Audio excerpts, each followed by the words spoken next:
എൻഫാറ്റ് exam national ഫോറൻസിക്കൽ admission test ഇതിൻ്റെ ഒരു update ആയിട്ടാണ് വന്നിരിക്കുന്നത്. ഇതുപോലെ അപ്ഡേഷൻസിനായിട്ട് നമ്മുടെ ഇൻസൈറ്റ് 360 യൂട്യൂബ് ചാനൽ നിങ്ങൾ സബ്സ്ക്രൈബ് ചെയ്യും ഫോളോ ചെയ്യുകയും ചെയ്യുക. ഏതൊക്കെ ക്യാമ്പസുകളിലേക്കാണ് നമുക്ക് ഇതുവഴി അഡ്മിഷൻസ് കിട്ടാൻ നോക്കാം. ഗാന്ധിനഗർ, ഡൽഹി, ഗോവ, ഭോപ്പാൽ, പൂനെ, ഗുവാഹത്തി, മണിപ്പൂർ എന്നിവിടങ്ങളാണ് ഇതിൻ്റെ പ്രധാന ക്യാമ്പസുകൾ സ്ഥിതി ചെയ്യുന്നത്. കോഴ്സുകൾ വരുന്നത് ഫോറൻസിക്കൽ സയൻസ്, അതുപോലെ criminology, cyber security, digital forensic എന്നിവയിലെല്ലാം ഉപരിപഠനം നടത്താം.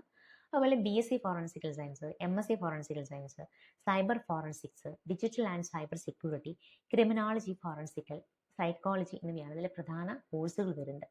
ഇതിന് യോഗ്യതയും പരീക്ഷാ രീതിയും നമുക്ക് നോക്കാം. 12ാം ക്ലാസ് പഠിച്ചുകൊണ്ടിരിക്കുമ്പോൾ നിങ്ങൾക്ക് ഈ ഒരു എക്സാമിന് വേണ്ടി അപ്പിയർ ചെയ്യാം. പാസ്സായവർക്കും എഴുതാം.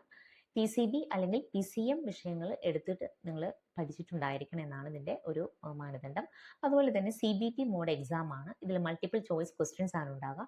ആകെ 100 ക്വസ്റ്റ്യൻസ് ആണ് ഉണ്ടാവുക. അതിൽ പരീക്ഷ സമയം എന്ന് പറയുന്നത് 90 മിനിറ്റ് ആണ്, അതായത് 1.5 മണിക്കൂർ. ഓരോ ശരിയുത്തരം നിങ്ങൾക്ക് 1 മാർക്ക് ലഭിക്കുമ്പോൾ 1/4 മാർക്ക് നെഗറ്റീവ് മാർക്ക് ഉണ്ടായിരിക്കും ഓരോ തെറ്റുത്തരത്തിനും. ഇതിന് ആപ്ലിക്കേഷൻ ഫീ എന്ന് പറയുന്നത് 2000 രൂപയാണ്. പരീക്ഷ സിലബസ് PCMB 40 ക്വസ്റ്റ്യൻസും കറണ്ട് അഫയേഴ്സിൽ 20 ക്വസ്റ്റ്യൻസും logical analytical reasoning 20 questions, quantitative ആപ്റ്റിറ്റ്യൂഡിൽ നിന്ന് 20 ചോദ്യങ്ങൾ എന്നിവയാണ് മെയിനായിട്ട് ക്വസ്റ്റ്യൻസ്. ഇതിൽ പ്രധാന തീയതികൾ, അപേക്ഷ നടപടികൾ മാർച്ച് മാസത്തിൽ ആരംഭിക്കും.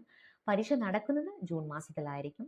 തൊഴിൽ സാധ്യതകൾ എന്ന് പറഞ്ഞാൽ ഈ കോഴ്സുകൾ പൂർത്തിയാക്കുന്നവർക്ക് ഫോറൻസിക്കൽ സയൻസ്, ക്രൈം സീൻ, അതുപോലെ ഇൻവെസ്റ്റിഗേറ്ററായിട്ട് വർക്ക് ചെയ്യാം. സൈബർ ഫോറൻസിക്കൽ എക്സ്പേർട്സ് ആയിട്ട്, ഡിജിറ്റൽ അനലിസ്റ്റ്, റിസർച്ച് സയൻറ്റിസ്റ്റ് എന്നീ നിലകളിലെല്ലാം സർക്കാരോ അല്ലെങ്കിൽ സ്വകാര്യ സ്ഥാപനങ്ങളെല്ലാം ധാരാളം തൊഴിൽ അവസരങ്ങൾ ലഭിക്കുന്ന ഒരു ഓപ്ഷൻസ് കൂടിയാണ്.